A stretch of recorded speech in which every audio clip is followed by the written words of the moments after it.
G'day everyone, welcome back to PommyInOz. Hope we're all doing really well. If you are new around here, please drop a like, please drop a subscribe. It does help the channel out. We're smashing them out at the minute, so I can't thank you enough. I think we're about 6 away from the next milestone. We're trying to get to 3,000, so if you can help us out, hit that subscribe button. It really, really does help us out. You can go a step further, become a member of the channel. We do wonderful things like sponsor Domaku, Shangor. We've got a real good community here, so the link is in the description to do that. Just click on that. And if you were returning PommyInOzer, you're right. How are you doing? I hope we're doing really well. So we're here to talk about the big game, Friday, Carlton versus the Bombers. A game that's steeped in history, rivalry and tradition, isn't it? And it's a real exciting one. Carlton, obviously, 8-3, flying at the minute. They've been a bit curtailed, you could say, by injuries. It's interesting that Carlton's losses have come with massive injuries in game. Structurally, but with the added thing there of the bloke in the little next to me there, Caleb Marchbank is back. That is a huge, huge in for Carlton and a huge motivational lift, because if you look at it, we're about 5 weeks away from today of having really a full strength team, and with the addition of Durden and now Marchbank's back, really that Whittaker problem in the terms of depth has gone. And we're basically just waiting for him to return, and then we'll be at a point where we've been better than any point in the year in injuries. But Carlton have played a real good game plan. They've really, really adapted. At the halfway point, I think we can all be very proud of what the boys have achieved. They've got a tempo game, a possession-based game plan, very strong through the centre, very strong in them clearances and stoppages. Really looking to switch late, and it's a real exciting game plan. And we have seen it come unstuck against Gold Coast Suns. They work quite on it, and if you stifle Carlton, it does seem to be a thing where Carlton just can't quite get it together. But genuinely, on the whole, we've seen a hell of a lot more good than we have of negative. And Carlton will be real confident going into this game, particularly on the back of a real disappointing game last week where the Pies really did their job splendidly. The Pies really stuck to it. Once Whittaker went down, you knew that Carlton would struggle to transition, which they were looking very strong in the start. So Carlton won't have that problem this week. I'd imagine that, in my opinion, I think that they'll go full strength and they'll really have two keys there. And I think Marchbank will be the loose one. That's my prediction on this one. Harry coming back as well. And let's look at Essendon. Essendon, obviously, you flip that there. 2 wins, 9 losses. They have been in all sorts of trouble. The mid-year, they've announced that there's a review. They've said that Rutten is light, which I highly doubt. It's going to be an interesting one because what we experienced last year, this real contested side that were really strong in the centre, that has kind of come unstuck. And although they are the second highest percentile of marks percentage from inside 50s, it's not getting in enough. And that is partly because their midfield has really melted like butter in the warm sun. And you've seen them struggle. They still move the ball the same way. They focus down both flanks. They're a very wide base side looking to come and create that angle. And this will be a side that Carlton will look at. And although the Stringer and he can make talks about it, Carlton's game plan should easily put this side away, and a lot more has got to go right. And we said this about Collingwood. I want you to remember that. A lot more has to go right for them than it does us for them to win. And they'll be hoping for an injury. And honestly, touch wood, Carlton injury-free in this game. They should steamroll it because out of the seasons, Carlton's season has been a lot better. Selection then. Well, I mean, it's going to be an interesting this one. I mean, obviously Stringer comes in for them. That is the talk. There's a bit of an injury cloud over McGrath, which I think is very interesting. I think Carlton will play Durden this game, and I think that they'll have Durds, Marchbank, and Young. And I'll tell you for why. If you watched last week, Carlton really struggled when Ollie Henry came into the side of aerial contest, and he absolutely killed Carlton because Carlton weren't tall enough. And you look at how Essendon play, it's very similar. That you'll have Peter Wright as the main target. They had Mason Cox. He runs towards the ball carrier, and then players moving off the side. It's very interesting. Him and Phillips work very well in tandem in this passage of play, and that will be Stringer as well. Stringer loves to come in for the side. But what that does is that Carlton, you've got to go back to their pre-season game against Melbourne, and they had no Whittaker in. And what they were impeccably good at was Oscar Mcdonald being played as a pure one-on-one stopper. And McGovern flourished, and Young looked okay as well. And how that works is that's what Carlton have got to do. They've got to offset the run of this guy here. Because if they can, that creates separation. And what that does there is if you've got Marchbank free up, he is... Marchbank is McGovern. Caleb Marchbank, for me, on his day and what he's shown this club, has the potential to be the best third intercept defender in the competition.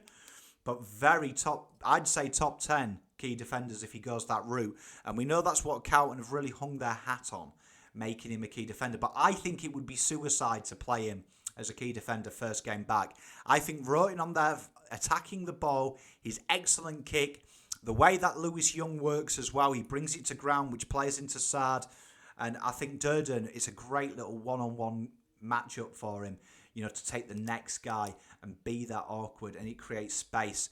Stringer's a big in for them, but for me, Stringer takes games to get going. I'm not really worried about it. I don't think they won't reinvent the wheel too much, but I would expect to see Dow, Motlop, Whittaker in, obviously, and I could even see, and this might surprise people, Stocker dropping out, and then Carlton bring in Durden, Marchbank, Martin, and Kennedy. And I know people in the chat will probably be like, oh, Pom, that's too tall. Is it? Marchbank is one of the quickest players at the football club. So he is actually quicker than McGovern. So McGovern has one of the highest sprint speeds at Carlton. And what that would do there is Marchbank is very adept, as he showed in his early years, particularly if you go back and watch the highlights of 2017, playing them medium size. If you look at how Essendon's forward line is, it ain't tiny. It is littered with medium size. And if there's a matchup in the side on following Stringer, which is what the third is going to have to do, Marchbank would be perfect and he will kill him. He will kill him, mark my words. They are my predictions. I wouldn't be surprised if they do. I would be wary if they play Marchbank as the key, but I wouldn't be shocked. And I would say that maybe Noons may come out as well if they don't go that route and allow Stocker there and then just have an edge rotation. I don't quite like that, but I could see that being an option. But they're my selections. Let me know in the comments what you guys and girls think. What will happen if? Well, if Carlton don't alleviate that run, what they do is they go very wide. So what I want you to imagine is this, what is the wide part of the screen. You'll see them attack, particularly the left. They like the right channel as well. And they get to here on inside 50. And what that does is allow them to go laterally across. And what that does is it creates loads of leading lanes. It's a very arduous way. It's a very one-dimensional way. It's hard to defend, though, because leading patterns, and you look at how they work. If you watch the scout report a bit later going up on Blue Abroad, they really do set up a front of the ball with their smalls. And it basically has only got one way. It's going to go into traffic. So Carlton have got to watch that. If that happens and Carlton don't be committed to bringing the ball to deck, Carlton are in trouble. Big style. They will be really in trouble, especially at the other end of the ground when Carlton try and do a very similar thing, but Carlton go a bit more centrally, which allows them to move diagonally in their leads. And it gives them a lot more options. And you can see why when you look at our midfield, why they do that. If Nick Hind gets a lot of 1-2s, he's got the ability to cut Carlton apart through the centre. Carlton will enjoy the way that Essendon move it because naturally they defend the wing very well. See TDK for this. The way that TDK works behind the ball, he will be in the hot zone of that kick to players like Phillips, Draper, when they look to build up attack. He will be there with Doc, and really look out for that intercept from TDK and the handball off to Doc or Sard. That will kill him. What will happen if? Well, if Carlton get midfield ascendancy, which I expect them to do with the midfield matchups here, Carlton won't be troubled. If Carlton can control the tempo, they are fine. And Carlton should control the tempo because this is something that Carlton will be looking at. They have the least opposition tackles against, they do, Essendon. They're a tricky side to pin down because of the way they move the ball. But if Carlton gain that ascendancy, their ability to pinpoint and hit traffic will be key. Carlton have the numbers here in the midfield. Their midfield is so stacked that they can win it in the centre, but also that run and carry. And I think you'll see a total different Carlton with Dow going out and Kennedy coming in. Dow did okay last week, but what he does is he runs away from your support. Carlton like to handball chain. They are the highest handball side in tight situations in the competition, and there's a reason. It allows to keep them together and compact. And you saw last week Carlton's lines separated, and that is something that if that stays together and they can't find a way to break Carlton's lines, because it is very heavily dependent on how that half-back and half-forward line work in transition, they're in trouble. Carlton will really enjoy it, and especially if Essendon start doing what they did towards the end of the game last week against Port, of peppering it inside 50. Carlton are going to really enjoy that, because what that will do there is create a lot of intercepts and transition abilities. And it is worth noting, in the last 5 weeks, Carlton are one of the top sides, top 3 in the comp for scores from transition. Carlton will really like this, because the way that they target that man in the picture, it's almost 70% of their inside 50s go towards that man. Carlton know the blueprint and they know how to attack, and that is something that Carlton do very well. A lot is talked about the zonal defence. You'll see why a zonal defence is integral against this mob. Keys to winning. Well, for Carlton, it really is the ball retention. If Carlton can get their hands on the pill and they can really control it and dictate and really go through them gears, Carlton will be able to control this game. And this will be a game that if I was Vossi, I'd be looking at and saying, I want to see a 4-quarter performance with control. You don't have to go all the time, but just control it. Because Essendon are real peaks and troughs. And when they have a trough, Carlton can kill them. But when they have a peak, it is very controllable, because it is a very deliberate method of ball movement. So for Carlton, they don't really have to change much. They just have to, they've got the personnel. And personally, I think that having that interceptor with 2 keys is integral to Carlton's system. And this will be the first time we've seen it really since round 1 in its traditional form. So that is really exciting for Carlton in that avenue. Also, with Harry there, you've got to remember that Essendon are the worst side in the comp at one-on-one win percentage in the back half of the ground. With Harry coming in there, you can see why Carlton have raced to get him back. Essendon are notoriously poor at this, and that gives Carlton options. Charlie would have been licking his lips playing this game on his own. The fact you've added Harry there, which then frees Kerno up, which frees Cripper up, because Harry has invariably been taking the forward half stoppages, which then allows Jesus to do 90% of his ruck work in the centre to alleviate TDK. With Young and with my suggestion, Durden there, that you've got that perfect little system there for Cripps to go back to Cripps 3 rounds ago when there was them rotations available. So for Carlton, this is a real exciting fixture, and it's one that I want you guys and girls at home to put the nerves to one side and get excited, because structurally this game isn't exciting, because Carlton are back to where we were with a real strong system. The keys to winning for Essendon really is trying to find that way and taking that brave kick. That is one of my things that I've noticed about them this year. Their bravery, it's really focused down them channels. And when they've played well, they've attacked the corridor. But they seem to be fearful. And Carlton have a very clever, smart system for this.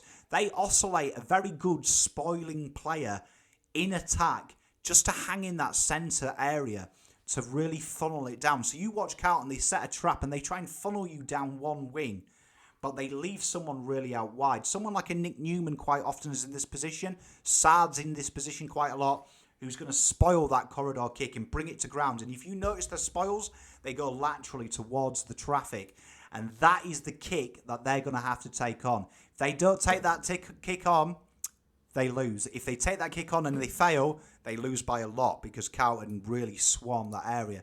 But big key to winning for them is there. And also slowing it down in the midfield for Carlton. If they can make Carlton kick out of that centre, which Collingwood did exceptionally well last week, that's it. Big difference, though, is that Kennedy will be there. And Kennedy and Hewitt are big providers of Carlton's control in the centre. And because it allows them, like we say, that handball and the 1-2s, them to move together, move in unison. It's going to be a really ripper matchup. I think Carlton will win this one by 4 goals minimum. I'm not particularly worried, and I think with the addition of Harry, I think it's very hard, and I don't think there's any way that you can structurally stop Harry and Charlie. Their key to winning is stopping that midfield. And a lot of teams have tried. A lot of teams have failed. Let me know what you think in the comments. I can't wait to welcome you all to the watch along. Please check out the Blue Abroad Scout Report. That should go up this evening. Worked really hard on this one this week, so you should really enjoy it. See you Friday. See you tomorrow for teams. Have a great week. Pommy out.